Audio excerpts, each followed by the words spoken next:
we go. Let's put the volume. The rise of Oprah Winfrey to normalize mixed marriage. Oops, okay, now let's do this.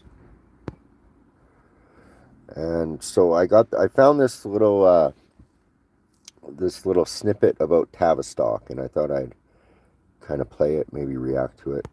Here. I'm gonna have to. There we go. Corporation pushing the climate change agenda in the 1960s.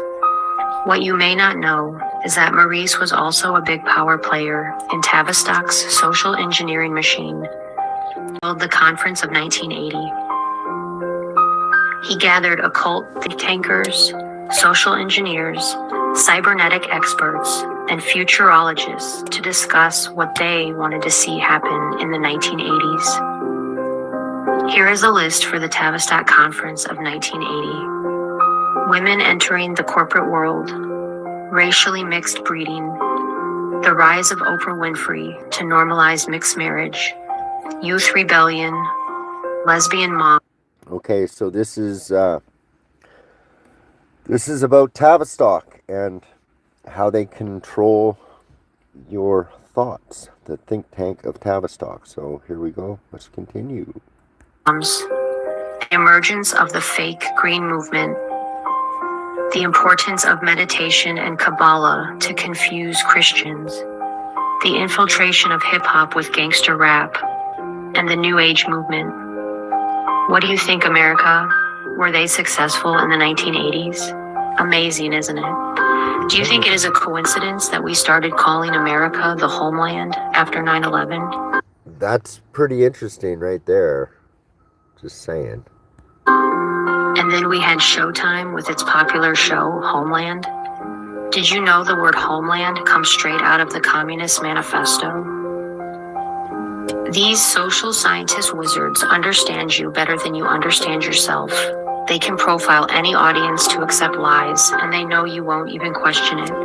Unless, of course, you have broken your programming. When we think of the word intelligence, we usually think Mossad, CIA, MI6, but we never think Tavistoc. And Tavistoc is pretty much behind it all. It's kind of the key. This is the key to what's, to everything we watch. Everything. It's pretty amazing, actually. Did you know that the majority of CIA and MI6 operatives get their training at Tavistoc? Here is a list of what they learn.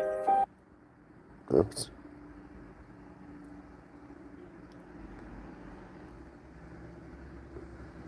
What?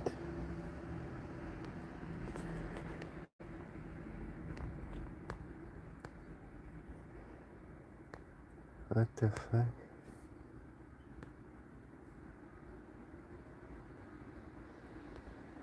Uh-oh. We're having technical difficulties here. Oh, here we go. Metaphysics, mind control, behavior modification strategy, I can't ESP, see any comments, hypnotism, esoteric knowledge, Satanism, and Manichaean theology, which is understanding the duality of good and evil. So how did this happen? Let's go back to the beginning. Our Tavistoc story begins in the late 1800s with Arthur Sharep Spiridovich, a white Russian loyalist. Remember that name. This guy is like the whistleblower of all whistleblowers. Who was anti-communist. He was a Russian general and claimed to be well-versed in international affairs and predicted huge world events. In 1902, he warned kings and dukes about future assassination attempts, and he was right. He also predicted the First World War due to his knowledge about the... So you see that's called the hidden hand. So if you notice in a lot of pictures of generals or important people, they have their hand in their pocket there like that. So something to notice.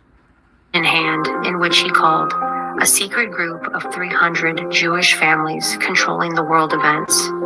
Spiridovich emigrated to New York and wrote the book Secret World Government.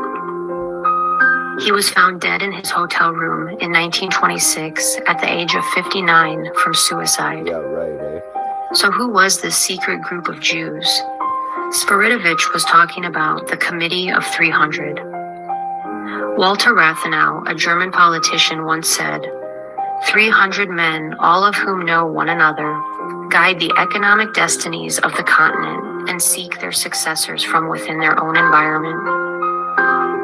Dr. John Coleman was a British intelligence officer who gained access to a private British museum in London. It was here that Coleman discovered the highly classified documents of Tavistoc. Coleman's got a book called The Committee of 300. You can get it on archive.org. I suggest you read it.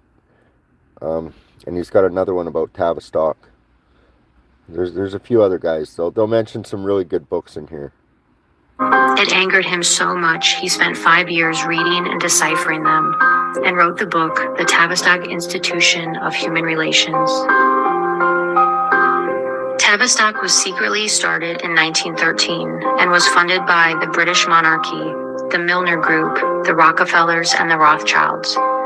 Tavistoc's first purpose was to create propaganda to start a war between Britain and Germany.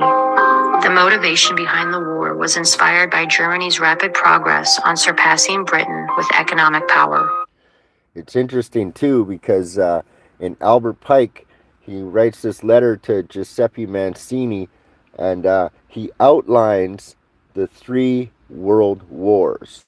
And the First World War and the Second World War happened exactly how he says it. And he wrote this letter to this Giuseppe Mazzini in 1890 something, I don't have the information in front of me. But he wrote it way before these wars started. So just think about that. Think about how far back the plans actually are. It's pretty amazing. It really is. Tavistoc's second purpose was to infiltrate America by establishing a centralized bank, removing the gold standard, and the degradation of women and religion. This group's mission was to establish a complete breakdown of America's values, to enslave us. To jumpstart the program, they hired Edward Bernays. Bernays was the nephew of Sigmund Freud and was the father of public relations. He wrote 3 books, Crystallizing Public Opinion, Propaganda, and the Engineering of Consent. This was the man that was responsible for females smoking, Edward Bernays. Just saying. Bernays believed people were so irrational, and he believed so strongly in crowd psychology, that he could convince masses of people to do almost anything. Edward Bernays was a Tavistoc coach and advisor to President Woodrow Wilson. Wilson ran and won the presidency on the promise that he would keep America out of war. But with the infiltration of Bernays, he persuaded Congress to declare war on Germany and started the First World War. And on December 23, 1913, while all Americans were getting ready to celebrate Christmas, Woodrow Wilson signed the Federal Reserve Act, a law that created the Federal Reserve System, the central banking system of the United States. Yeah, the Creature of Jekyll Island. That's a book about that.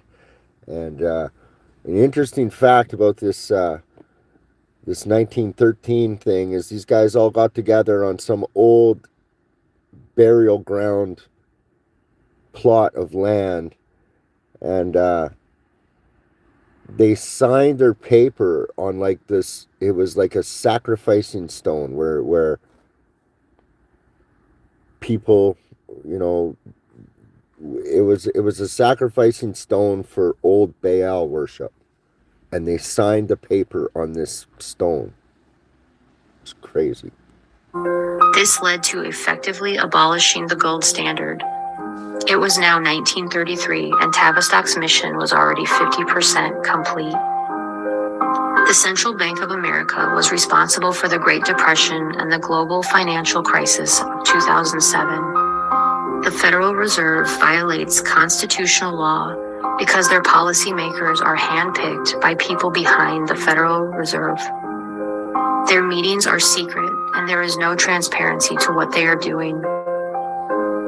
In 1932, an outspoken critic of the Fed, Louis T. McFadden, said, "We have in this country one of the most corrupt institutions the world has ever known. I refer to the Federal Reserve Board and Bank. This evil institution has impoverished and ruined the people of the United States through its corrupt practices of the money vultures who control it."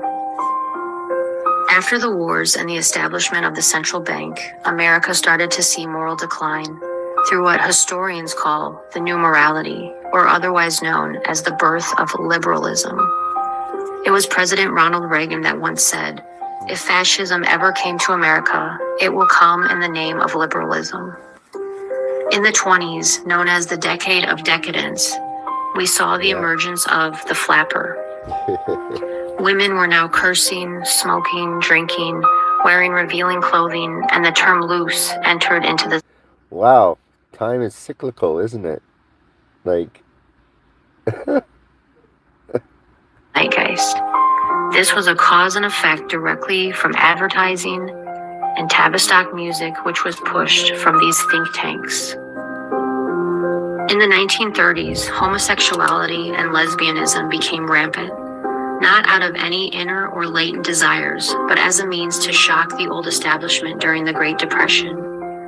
During the Great Depression, the nation was numb. G.K. Chesterton, a writer and philosopher, said, "The moral, spiritual, racial, economic, cultural bankruptcy we are in today is not some social phenomenon, but rather the outcome of a carefully planned Tavistoc program." The birth of MIT. so for you, those of you in the back, what they're saying is pretty much everything that we've been taught has been basically out of this small little place called Wellington House in England. And they've managed to reach their tentacles across to almost every institution there is. The National Institute of Mental Health, the Stanford Research Center, and Wharton School of Economics were founded by Dr. Kurt Lewin, John Rawlings Rees, and Margaret Mead, arguably the best Tavistoc social engineers of all time. Believe it or not, through the minds of these leaders came the brainwashing and propaganda for World War II, Vietnam, the Korean War, the two Gulf Wars, and every war that followed after. According to Dr. Coleman, the best kept secret and research that came out of Tavistoc is the three-system response. The three-system response is how the population reacts to stress resulting from a contrived situation. A contrived situation is a crisis management exercise for world leaders. Event 201, that was right before our pandemic. They had a trial for it, like a practice, if you will.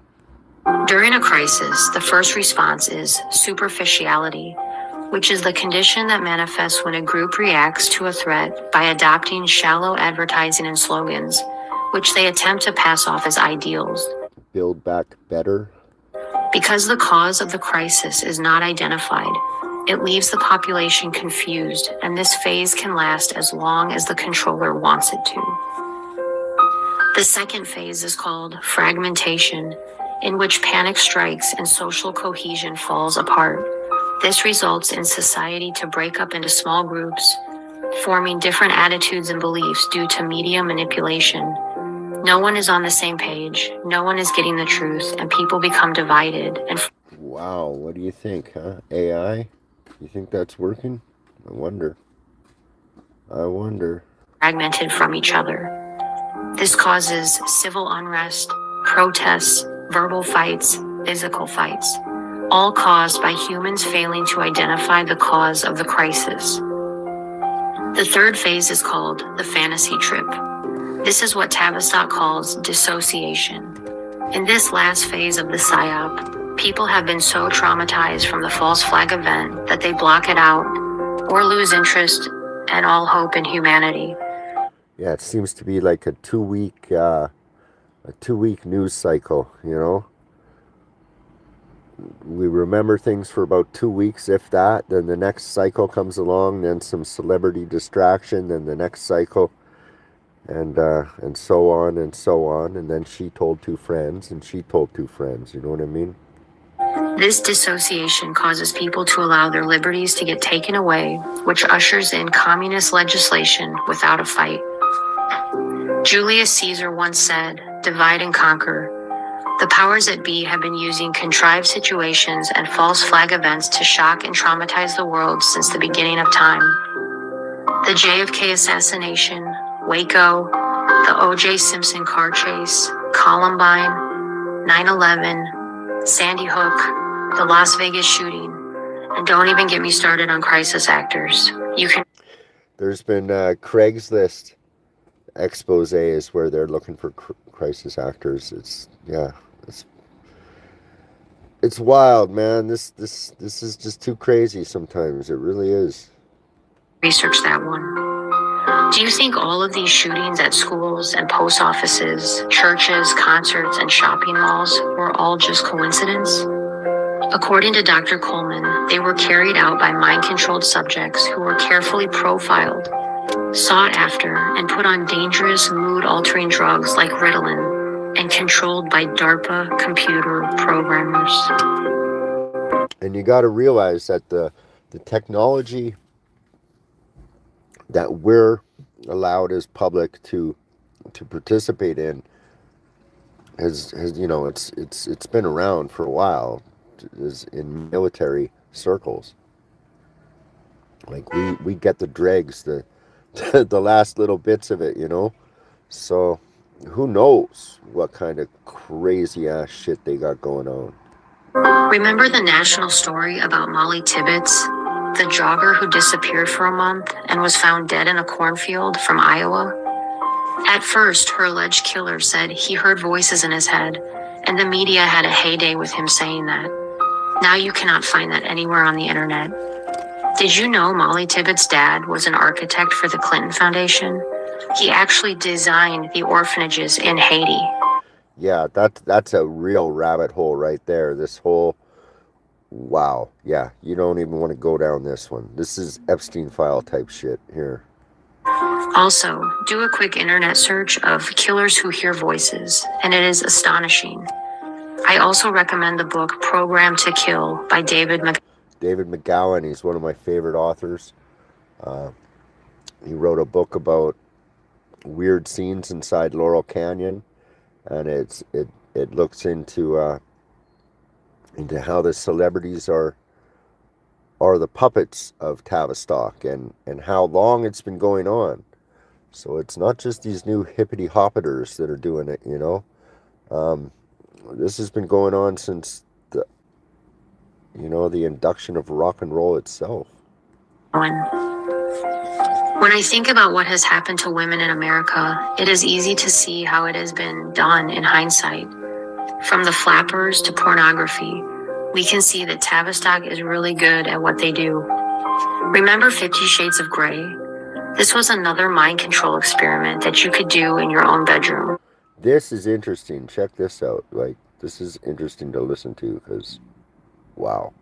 The pain and fear that comes with sadomasochistic sex causes the brain to flow the blood away from its executive decision-making areas, the frontal cortex, which results in an altered state of consciousness in both the giver and the receiver, like doing cocaine. Do you ever wonder why certain books or movies get propped up? This always raises a red flag for me. Yeah, you ever notice certain celebrities are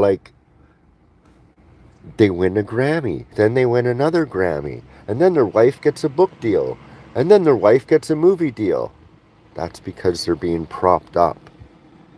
Herbert Hoover was the 31st president of the United States. He was a Republican and was reluctant to become involved with the Federal Reserve. He believed in strengthening American business and believed that individual reliance on banks would weaken the economy. There is speculation from Coleman that his reluctance caused the stock market crash of 1929, which led America into the Great Depression, as a punishment to him and the American people. Sounds like history definitely repeats itself. Yeah, who knows? So, like, with this guy wearing his yarmulke, so, and that's the thing, you take all information with a grain of salt. But, like, who knows with these fucking people? Like, really? This guy looks like Elvis, too. There's videos about that, so, go figure. Tavistoc engineered the Cuban Missile Crisis as an attempt to sell the FEMA program to JFK. It was another rejection by a president, and Kennedy died that same year. Tavistoc immediately signed a contract with NASA to ramp up public opinion on space. Oh, didn't we just go to the moon again or fly around the moon? I forgot about that. On April 1st. Oh, on April. See, they're throwing it right in your face. And I saw a thing where the names of these people too. And I don't have it in front of me, but the names of these people is all like just it's a joke. Astronauts. Just saying. Ronald Reagan was another president who was reluctant to fall in line and had an assassination attempt on him. During Reagan's presidency, the Committee of 300 had a secret meeting to make sure that after this presidency, they remained in control with their candidates of their choice. So who was next? George Herbert Walker Bush. Yeah, he was head of the CIA during the Reagan years. And wasn't he vice president? I don't know. He was the former director of the CIA and vice president to Reagan. Both.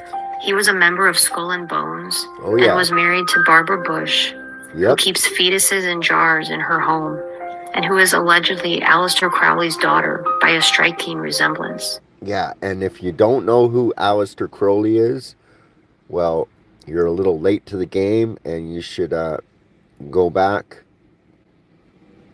and look into your studies and find out who this man is. This man literally, he literally painted what the Western civilization is going to look like in media culture. All from this man, literally. It's incredible. Bush gave the famous New World Order speech following the Gulf War of '91. Next, we had a Rhodes Scholar, Bill Clinton, and then George W. Bush, and then Rhodes Scholar is another, it's like a bohemian club. So that's what you meant by that if you don't know. Obama. With these presidents comes more social engineering, more false flags, and more corruption at the highest levels. Yeah. John Coleman said, "We have been brainwashed into believing that communism is the greatest danger we Americans are facing. This is simply not so. The greatest danger arises from the mass of traitors in our midst. Our Constitution warns us to be watchful of the enemy within our own gates. These enemies are servants of the Committee of 300 who occupy the highest positions within our government structure. The United States is where we must begin our fight to turn back the tide, threatening to engulf us, and where we must meet and defeat these internal conspirators." And he's talking about Western civilization when he's talking about the United States. I mean, make no mistake about it. Okay? Okay? Trump campaigned hard, and one of his messages was, "Drain the swamp." Yeah. This is exactly what he was talking about. He wants to remove the evil from within the government.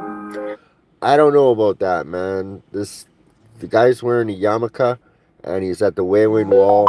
He's sold out. Out of all the presidents, Trump has been the most difficult for Tavistoc. He was discussed in a couple of Tavistoc journals written by James McKay, the director for Tavistoc Coaching.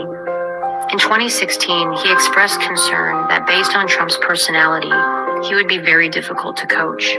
So there's a rumor that he's been guaranteed high places for his family, and that's probably why he's converted, or so, who knows.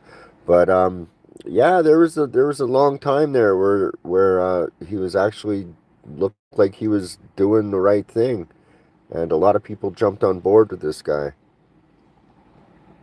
But really, I don't think you can trust any of them, personally. And in 2018, he discussed how Trump is like a trickster. Is this a confession that Trump hasn't fallen in line, but has been steps ahead of the committee? Another modern goal of the Committee of 300 is the emergence of the technotronic era. In the book Between Two Ages by Brzezinski, he says, the technotronic era involves the gradual appearance of a more controlled society. Such a society would be dominated by an elite, unrestrained by traditional values. Soon it will be possible to assert almost continuous surveillance over every citizen and maintain up-to-date, complete files containing even the most personal information about the citizen. So that's a blackmail surveillance state, and this is what Hollywood is already, like, they're already used to this, living like this. This is how they live, and that's the game. That's the corporate game, and that's the social game that they're trying to inflict on us. You know, there was once a time when none of this stuff mattered, and a lot of people lived very satisfying lives, and yeah, it was the Gilded Age, the time when there were guilds, when you know, when a tradesman was something special. Do you know what I mean? Uh, Anyways, we'll look more into that in the history sort of stuff. But we'll just finish this little video here. These files will be subject to instantaneous retrieval by the authorities. That's creepy. And who is his daughter? Mika Brzezinski, the talk show host on Morning Joe with Joe Scarborough. This is the guy Trump accused of murdering one of his staffers. Wow. The book by Brzezinski also discussed future human cloning and robotoids, people who acted like people and who seemed to be people, but were not people. You ever see that, the latest Jim Carrey or a couple of those Biden videos? And, you know, with the AI, who the fuck knows anymore, man? Like, really? But let's continue. There are psyops within psyops. Disinformation is everywhere. Corrupt people run amok in our government. So what that kind of says to me is there's all these evil motherfuckers. There's like a main goal, but they all have their own fucking agendas too, because there's such egomaniacs. So that's kind of how I look at it, you know? This is Tavistoc. Yeah. Today, people are still distracted with what the elite call the bread and circuses. Baseball, football, endless Hollywood, and just, you know, another side note here. If you're watching sports and you think that it's not WWF wrestling, well, you might want to look at it a little more closely. Yeah, this has been infiltrated into everything. Social Security. Nothing has changed. The program is so good. If you were trying to explain this to somebody, they would think you are crazy. Yeah, I've been called that once or twice. I don't know. Yeah, maybe. I don't know. Something. That is how good the programming is. Because after all, if you don't program your mind, someone will program it for you. And it makes me remember the Tavistoc whistleblower, Spiridovich, the man who took his own life at the age of 59. Or did he? Did he know too much? In 2020, looking back, it seems to me that he knew a lot. I will leave you with that to do your own critical thinking. Until then, stay safe out there and don't stop questioning the world.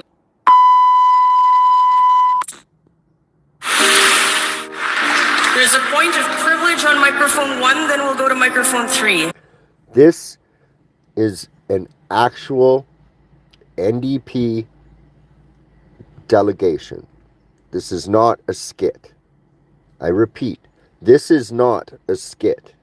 Go ahead, delegate. Yes. Hello, I was standing here with my gender equity card before you called on the previous speaker. That's my point of privilege, and I would like to I will explain the speaking order, which is fixed, that I cannot amend, which is the pro-con rotation. You can move yourself up the line that you're standing in. I am pro, and We went, you went pro, con. we went pro-con, pro, and my plan was to go con. The speaker at con mic 3 also has a speaking card. This card was used in an inappropriate manner. And while I understand in Ontario we know this is equity, even if this was also used inappropriately in terms of gender. I want everyone to be mindful that these cards for individuals like myself who identify as a Black woman have no value outside of this space. Just that at that part, that's Rob Ford admitting he smoked crack. So we had a crack smoking mayor too. Just saying. And valuing nature and mobilizing capital. Nature is a force for our well-being. When we're protecting nature, we're protecting Canadians. The air we breathe, the water we drink, the rivers we swim in. That's why today we are putting in place enduring mechanisms to achieve that goal of protecting. Oops. Okay, let's see what else we got here.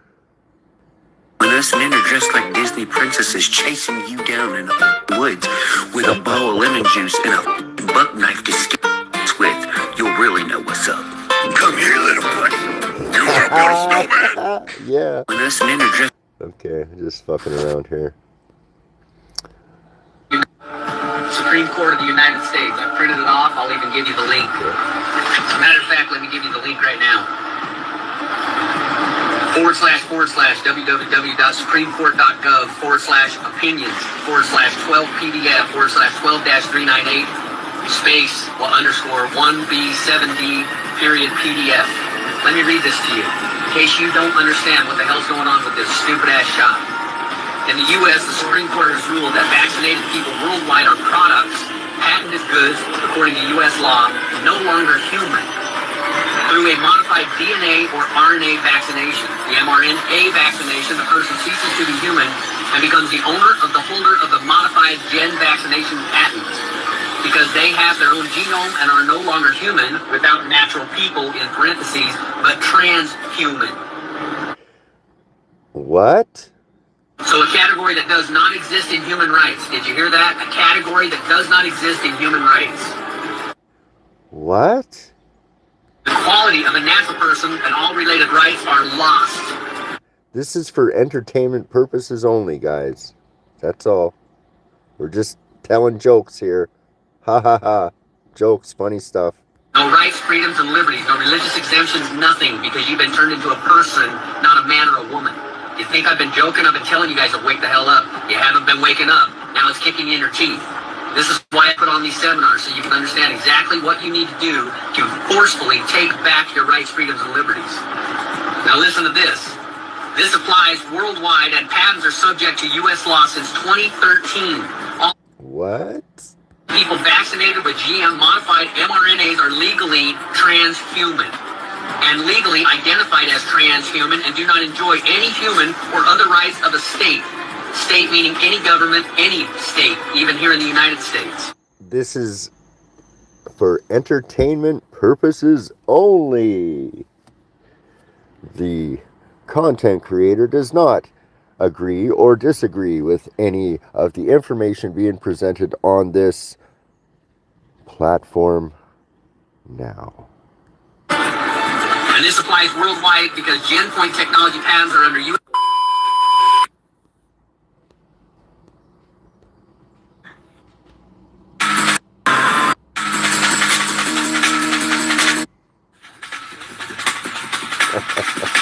All right, I think that's about it.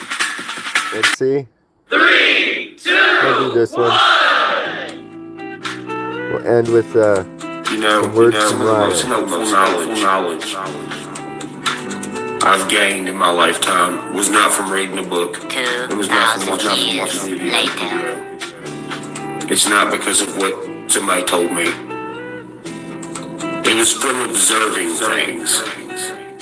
It was from observing things, being quiet, and just observing everything around any situation I wanted to learn about. Now look, I'm not about to start quoting you stuff from Proverbs and telling you what you should do with your life. But I will say that we are living in some really biblical times right now to a very high level, to where it's pretty much obvious to the entire world, not just people who believe, but the non-believers are also getting involved now to combat the believers. It's also making people in the middle who've never believed in anything. All right. Thanks a lot. We